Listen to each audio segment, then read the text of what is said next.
몇 달 전에 월스트리트 저널이 그 정규직 직원의 종말이라는 기사가 타이틀 기사가 올라왔습니다.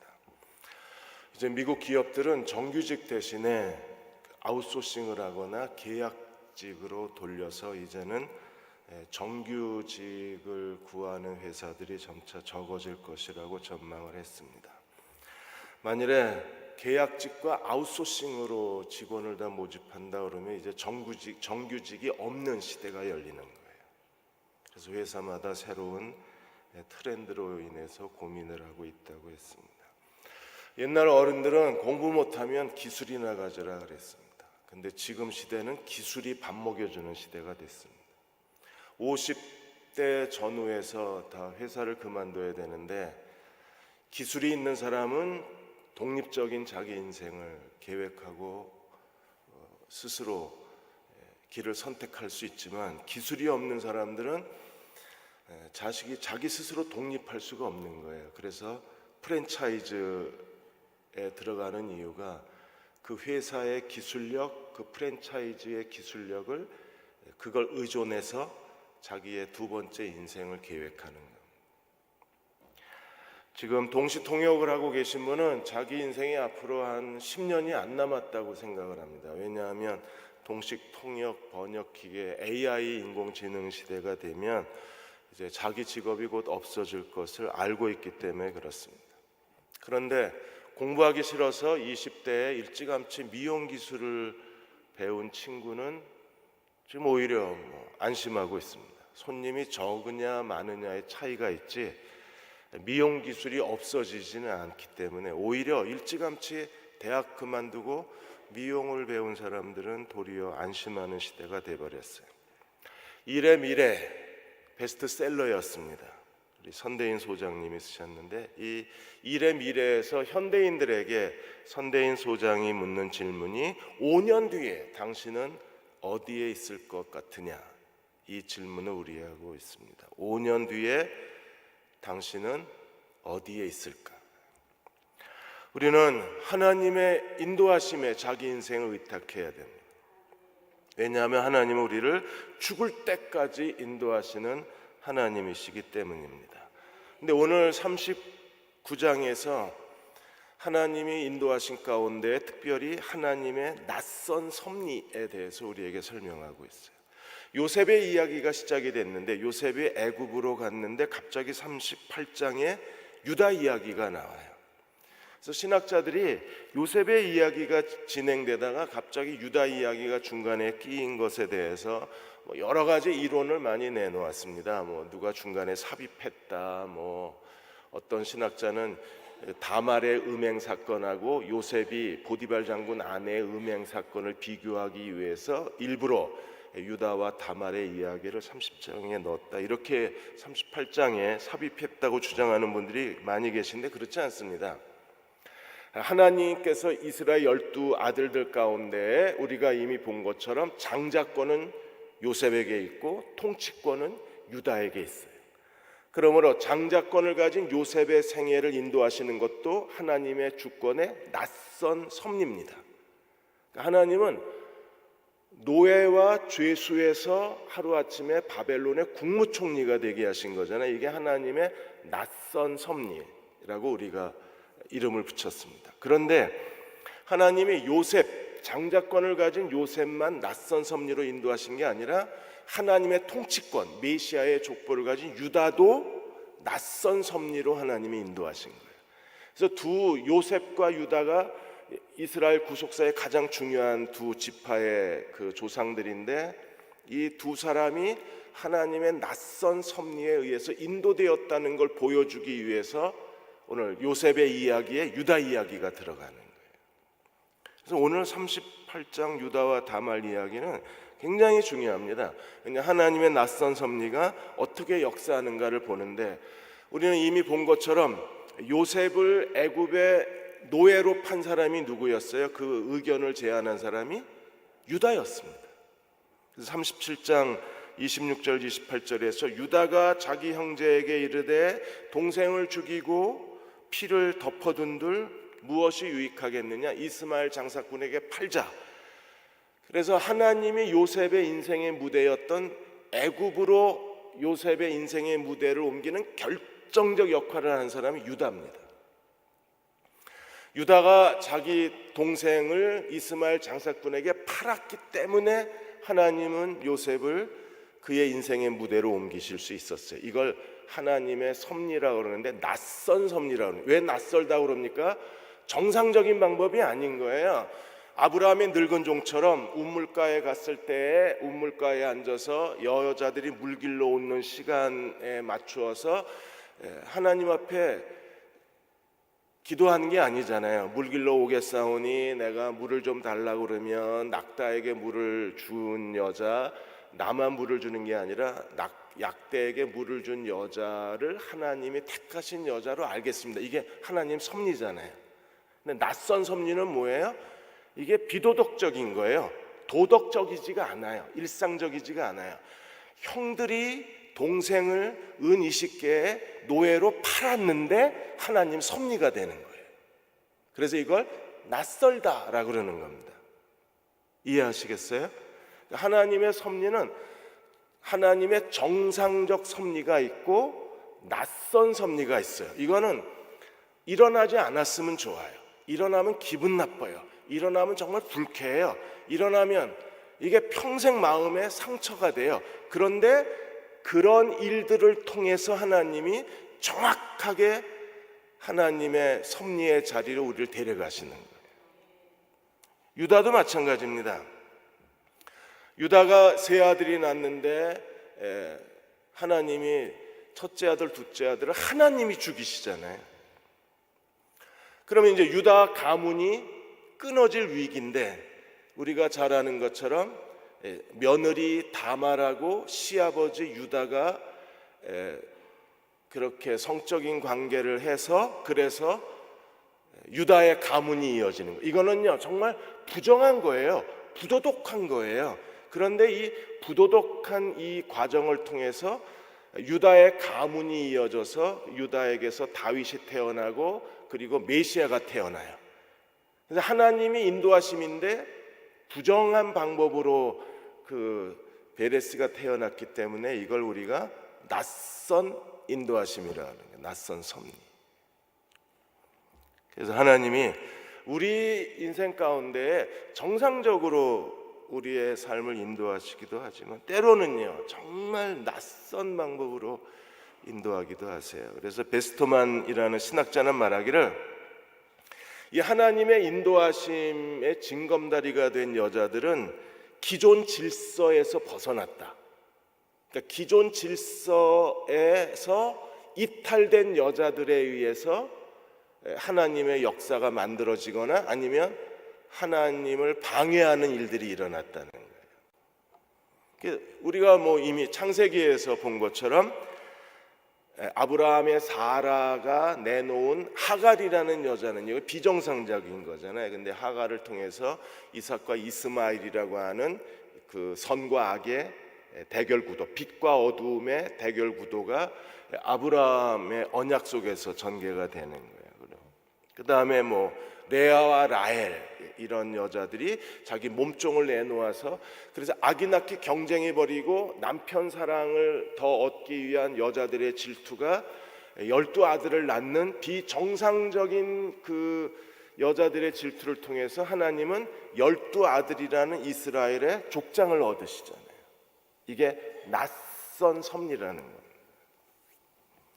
룻의 딸도 마찬가지입니다. 룻의 딸들도 자기 아버지를 술을 먹이고 그리고 아버지하고 관계해서 그 소돔과 고모라 멸망 이후에 모압과 암몬 족속의 조상이 되잖아요. 이걸 낯설다 그러는 거예요. 시험에 나와요. 이게 수능에 꼭 나오는 문제입니다. 낯선 섭리라는 거예요. 38장 1절에 11절까지 유다 이야기가 나와요. 그 유다가 38장 1절에 보시면 그 후에 유다가 자기 형제들로부터 형제들을 떠났어요. 그래서 대부분 목사님들이나 신학자들이 아마 요셉을 은 20의 이스마엘 장사꾼의 판 그 죄책감 때문에, 그리고 아버지가 너무 괴로워하니까, 그리고 형들이 형제들이 자기를 쳐다보는 시선이 굉장히 부담스러우니까, 그래서 유다가 형제들을 떠난 게 아닌가. 그래서 어디로 갔어요? 아둘람 사람 히라라는 사람하고 가까이 지냈어요. 거기에 그 사람에게서 외로움을 달래고 그 사람 곁에서 유다가 마음의 편안함을 얻었습니다. 이 아둘람은요, 헤브론에서 한 16km 떨어진 지역에 있고, 당시의 아둘람은 가나안 아브라함 야곱 시대의 가장 으뜸 도시 중에 하나가 이 아둘람이었었어요. 거기서 2절에 보시면 유다가 거기서 가나안 사람 수아라는 사람의 딸을 보고 그 여자하고 동침을 합니다. 그래서 아들 셋을 낳아요. 우리가 창세기 28장 1절에 이삭이 절대로 금지한 게 뭐였습니까? 가나안 여자하고 결혼하지 말라. 그래서 야곱을 외삼촌 라반의 집으로 보낸 거잖아요. 가나안 여자하고 결혼하지 말라 그랬는데, 지금 유다는 가나안 여자하고 결혼을 해요. 그리고 세 아들을 낳습니다. 3절에 첫째 아들이 에리오, 둘째 4절에 오난, 셋째 아들이 셀라. 이렇게 세 아들을 낳고 6절에 보시면 장자 엘을 위해서 유다가 아내를 데려왔는데, 어떤 여자를 아내로 데려왔어요? 가나안 여자 다말을 데리고 들어온 거예요. 그런데 유다의 장자 엘은 어떤 사람이었어요? 7절에 보시면 유다의 장자 엘이 여호와 보시기에 악함으로 여호와께서 그를 죽이셨어요. 악하다는 말이 소돔과 고모라에 사용했던 창세기 19장에 사용했던 악하다는 단어하고 엘이 하나님 앞에 악하다는 게 똑같은 말입니다. 무슨 죄를 지었는지 잘 모르겠지만 어쨌든 엘이 하나님 앞에 악한 일을 행함으로 인하여 하나님이 엘을 죽이세요. 그래서 자식이 없이 다말이 혼자 남았습니다. 그래서 어떻게 했나요? 8절에 유다가 둘째 아들 오난에게 이르기를 내 형수에게로 들어가서, 이게 바로 레비라트 율법 또는 계대 결혼법. 형이 아이가 없이 죽으면 동생이 형수에게 들어가서 형수에게 형의 아들을 낳아줘야 돼요. 이걸 계대 결혼법이라고 그러잖아요. 신명기 25장 5절 6절에 있는데, 이때는 이미 율법 이전의 시대인데 고대 근동사회에서는 이게 하나의 관습이었었어요. 레비라트 관습이라고 그렇게 얘기합니다. 그래서 오난이 들어가서 형수에게 들어가서 그 남편의 아우된 본분을 위하여 내 형을 위하여 씨가 있게 하라. 그래서 반드시 혼자 된 형수에게 아들을 낳아주는 게 동생의 의무였어요. 그랬는데 오난이 어떻게 했어요? 9절에 오난이 그 씨가 자기 것이 되지 않을 줄을 알므로 형수에게 들어갔을 때 그 형에게 씨를 주지 아니하려고 땅에 설정을 했어요. 땅에다가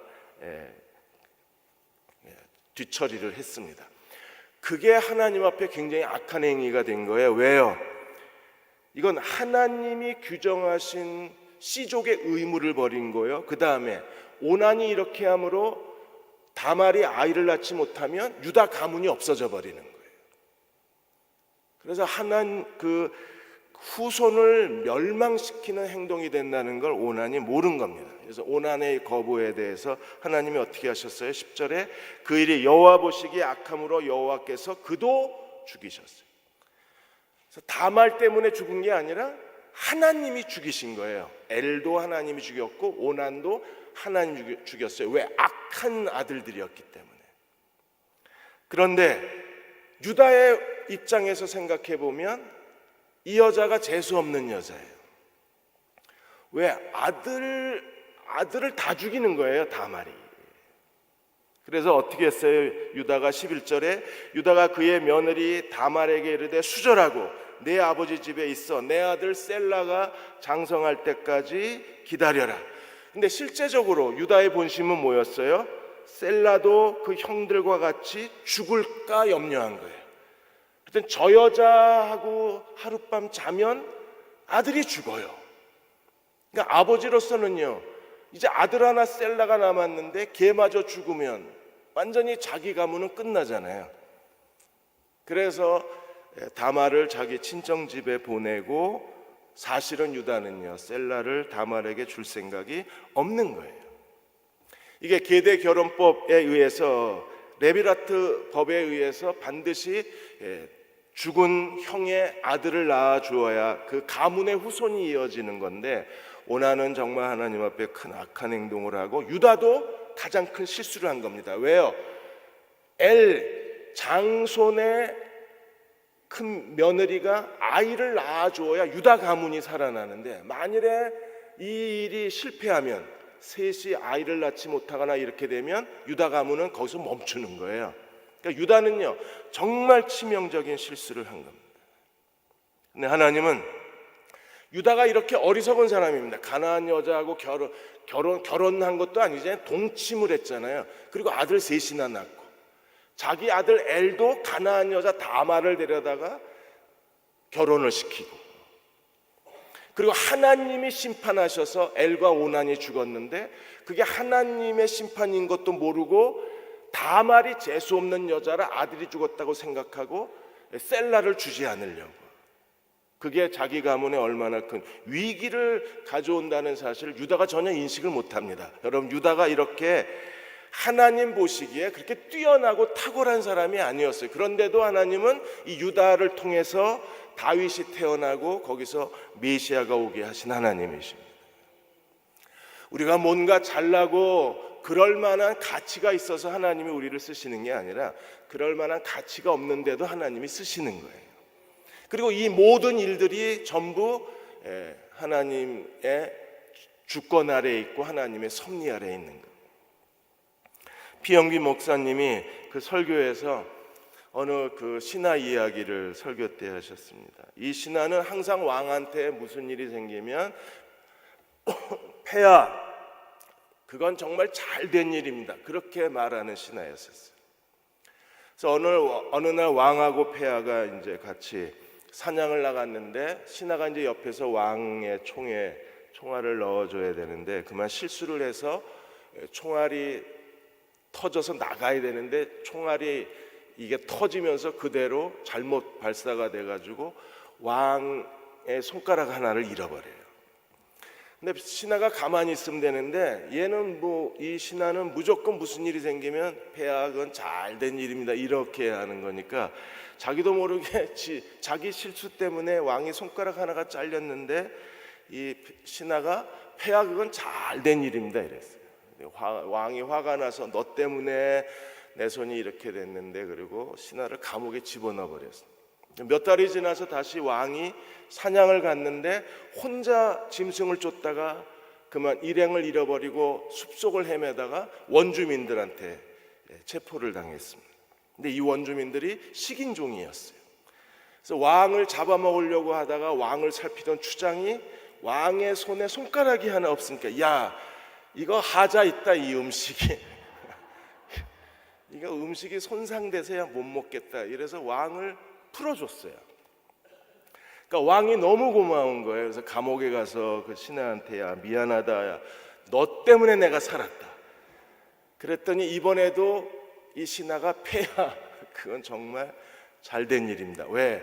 만일에 폐하 그 왕이 자기를 감옥에 집어넣지 않았으면 자기가 왕하고 같이 따라갔을 거고 자기는 왕의 그림자니까 같이 다녔을 거고 둘이 체포를 당했을 거고 왕은 음식에 불량품이라 왕은 풀려났는데 자기는 불량품이 아니라 자기는 잡혀 먹었을 거잖아요.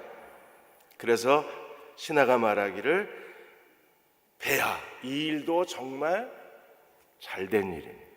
그래서 피영민 목사가 인생에는 형통한 날도 있고 곤고한 날도 있는데 형통한 날이 형통한 날이 아니고 곤고한 날이 곤고한 날이 아니다 그랬어요.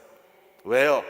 하나님의 낯선 섭리가 작동이 되면 모든 것이 우리를 향한 하나님의 계획이 되기 때문에 그렇습니다. 그래서 12절에서 26절까지 이제 다말이 쫓겨났어요. 추방당했습니다. 12절에 보면 얼마 후에 유다의 아내 수아의 딸이 죽었어요. 그러니까 유다의 아내가 죽은 겁니다. 유다가 이제 장례를 치르고 나서 친구 아둘람 사람 히라와 함께 딥나로 갔어요. 딥나에서 양털 깎는 축제가 열렸습니다. 그러자 13절에 어떤 사람이 다말에게 이르되 내 시아버지가 자기 양털을 깎으려고 양떼를 이끌고 딥나로 왔다는 이야기를 전해줍니다. 이때가 바로 다말에게 있어서 가장 중심적인 가장 최적의 시간이 되는 거예요.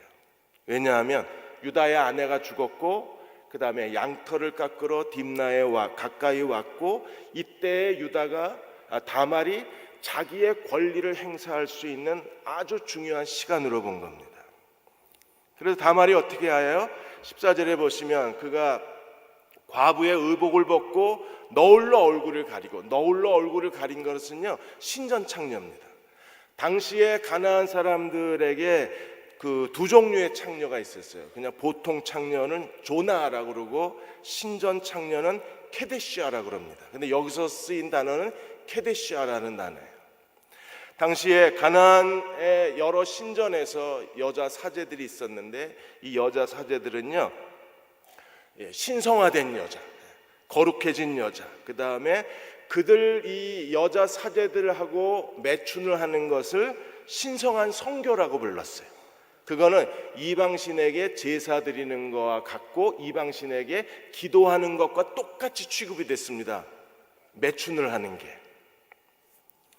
그래서 유다가 이 신전 창녀로 변장한 자기 며느리를 본 거예요. 그래서 14절에 그가 과부의 의복을 벗고 너울로 얼굴을 가리고 몸을 휩싸고 딥나 길곁 에나임 문 앞에 앉았으니 이는 셀라가 장성함을 보았어도 자기를 그의 아내로 주지 않음으로 말미암은. 그래서 다말이 아주 희한한, 이게 무슨 어금니 아빠 이야기랑 똑같잖아요. 아주 뉴스 듣기도 싫어요. 연일 어금니 아빠 얘기만 나와. 근데 성경도 또 어금니 아빠 얘기가. 셀라가 장성했는데 자기한테 주지 않으니까 다말이 창녀로 변장을 해서 시아버지를 유혹. 이게 어금니 아빠 아니에요? 근데 유다가 못 알아봐요. 왜냐하면 양털 깎는 축제는요 연일 포도주 파티입니다.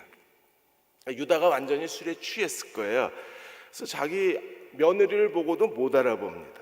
그래서 16절에 창녀로 여기고 이 여자에게 다가가요. 그에게 이르되 청하건대 나로 내게 들어가게 하라 하니 그가 며느리인 줄 알지 못하였음이라.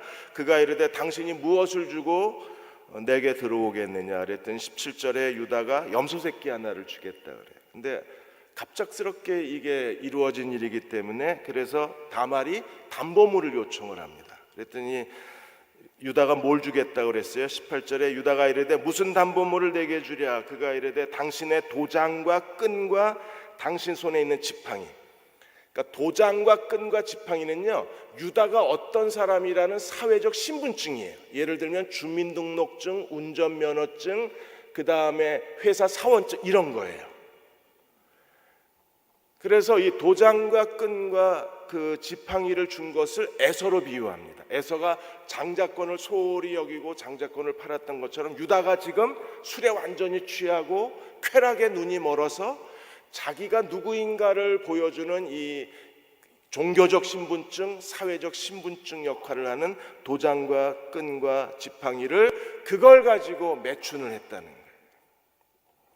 그런데 어떻게 됐습니까? 유다가 그것들을 그에게 주고 다말에게 들어갔더니 그가 유다로 말미암아 임신을 했더라. 우리가 창세기를 보면서 놀라운 사실 하나가 뭐예요?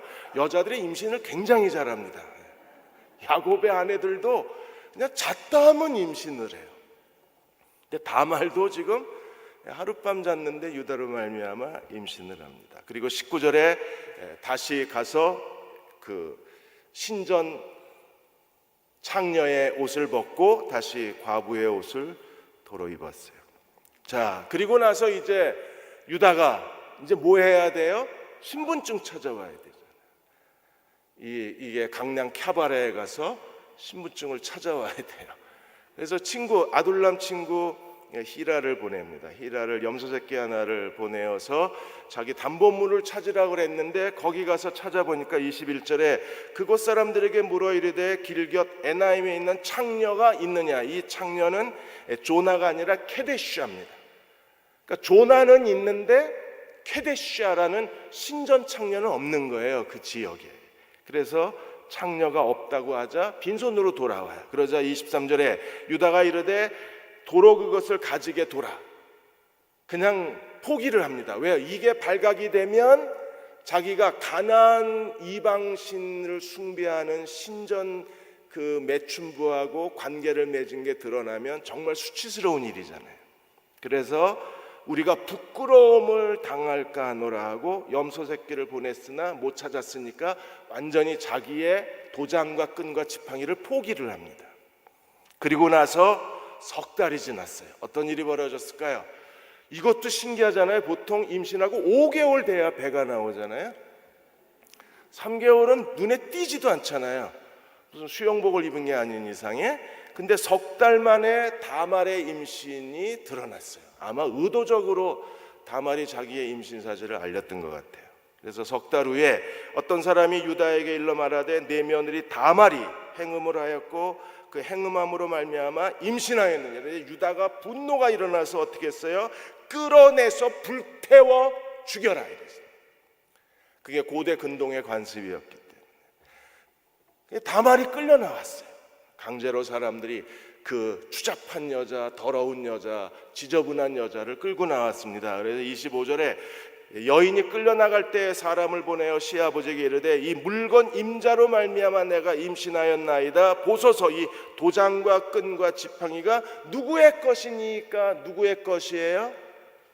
시아버지. 완전히 어금니 아빠 이야기. 근데 유다가 어떻게 반응을 했어요? 왜 이러지 성경이?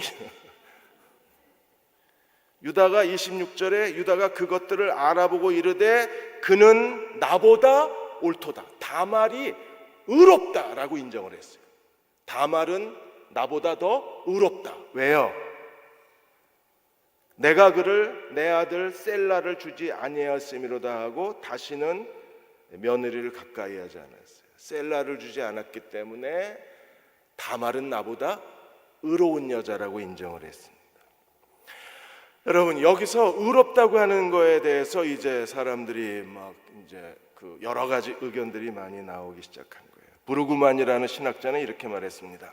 다말은 누구라도 지을 수 있는 그런 도덕적 죄를 범했어요. 왜냐하면 거짓말하고 시아버지하고 금지된 성관계를 가져왔고 그것으로 인해서 자기 인생도 망가뜨리고 시아버지 인생도 망가뜨릴 만한 위험한 행동을 했습니다. 그런데 그 성적인 불결함 속에서 다말이 추구했던 건 뭐예요? 자기가 어머니가 되는 거, 그리고 가문의 후손을 얻으려는 거. 그로 인하여 유다 가문을 살려내려고 했던 거예요. 그게 의롭다는 겁니다.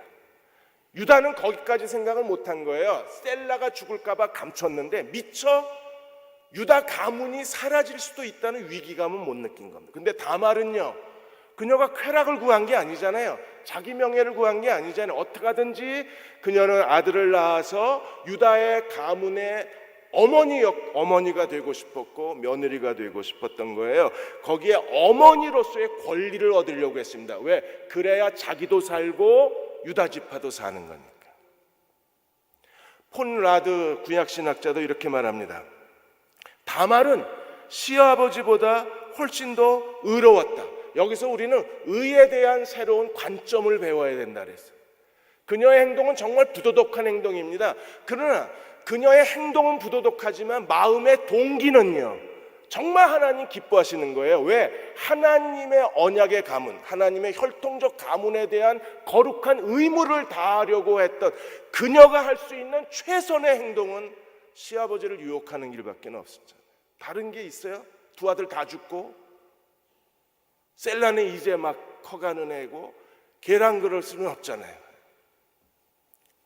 그러니까 다말이 자기가 유다 가문의 여자로서 어머니가 되려고 했던 것은 그녀의 의로운 동기라는 거예요. 다만 우리의 현대인의 도덕적 관념에서 볼 때 이건 정말 부정한 행동이고 해서는 안 될 부도덕한 금지된 행동이었지만, 그러나 폰 라트가 말한 것처럼 다말의 동기는 정말 의로웠다.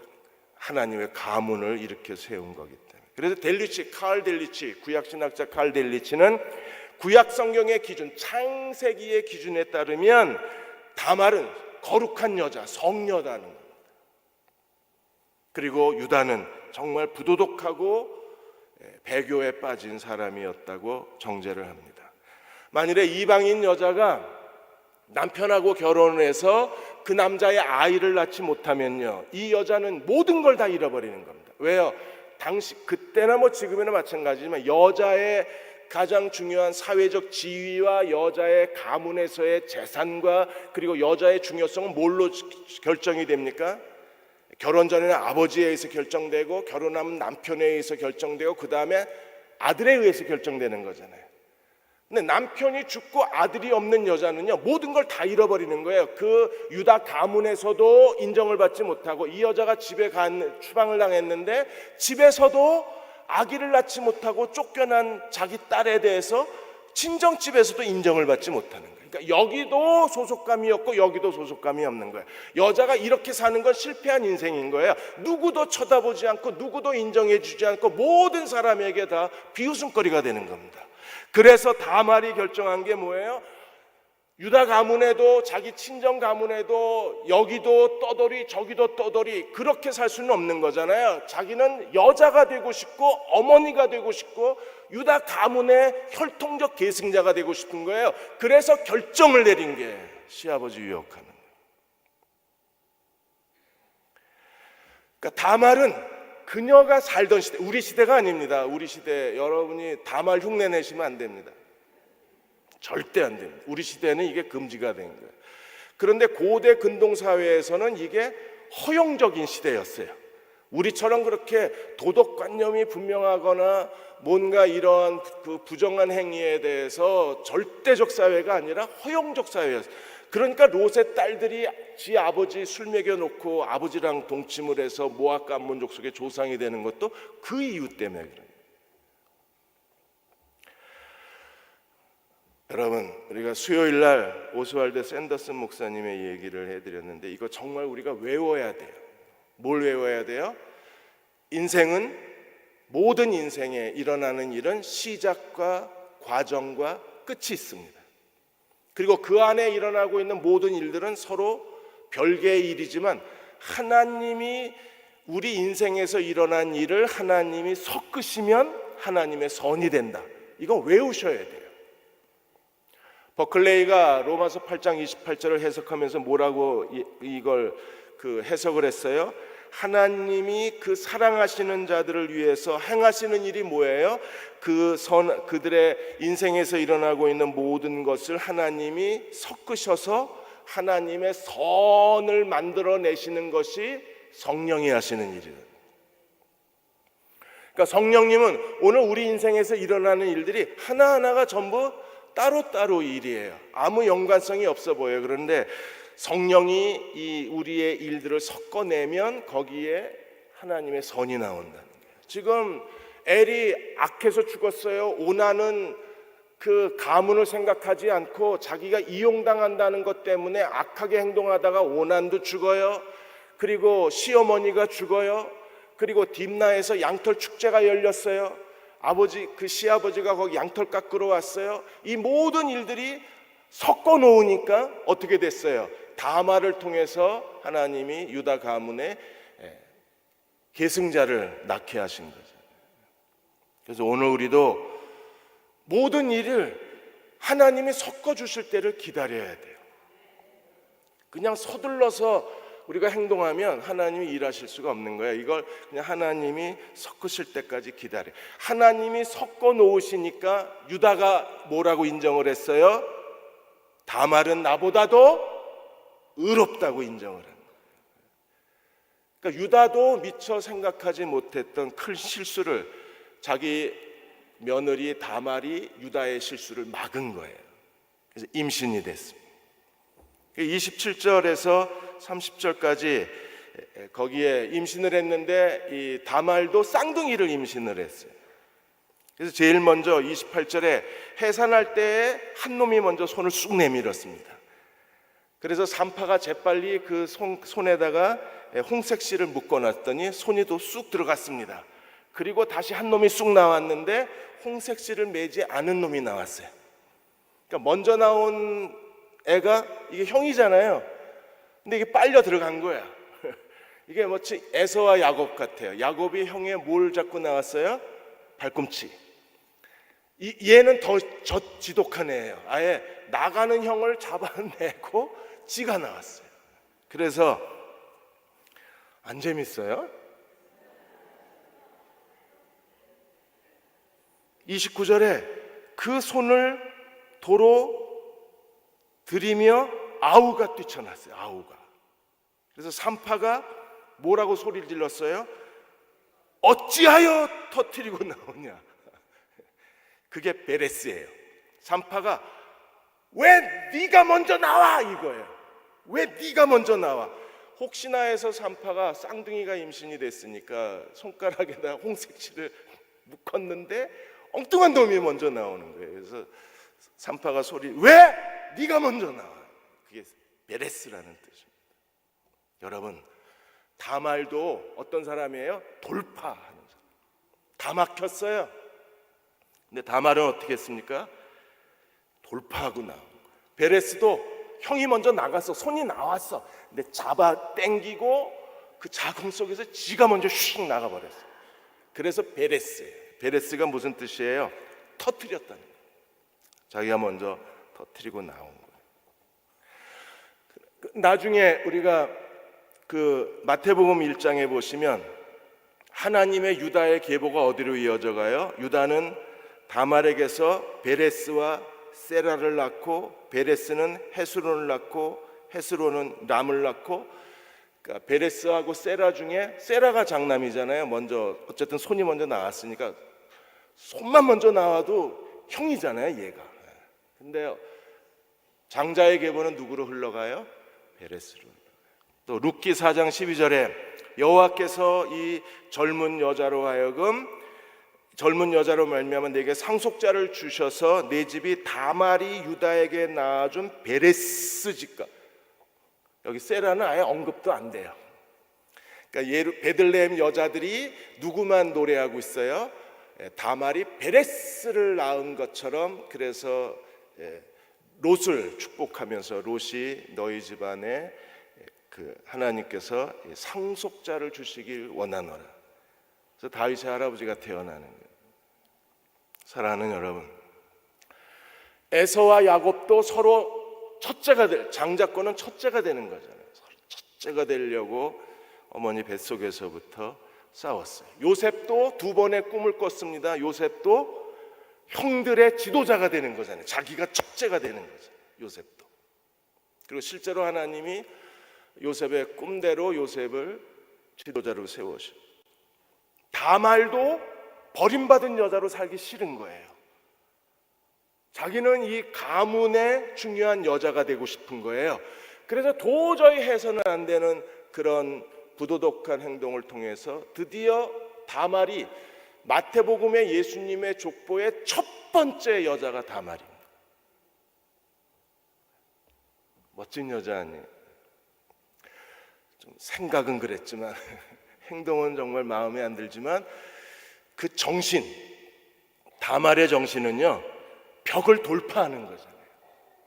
그러니까 다말도 벽을 돌파하고, 요셉도 벽을 돌파하고, 베레스도 벽을 돌파하고, 야곱도 벽을 돌파하고, 성경은 어떤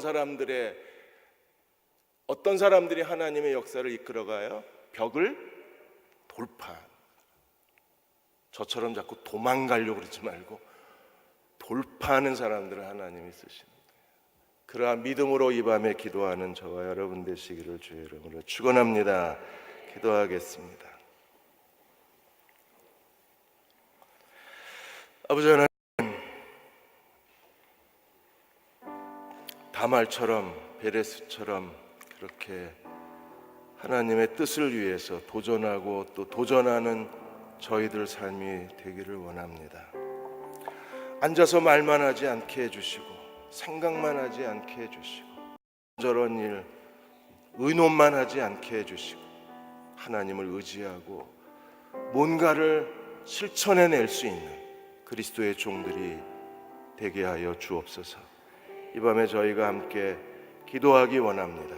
하나님, 오늘 밤 종들의 기도를 들으시고 하나님 응답하시고 다말에게 네가 의롭다고 인정하신 것처럼 하나님 오늘 밤 기도를 들으시고 네가 의롭도다 인정하시는 이 밤이 되게 도와 주옵소서.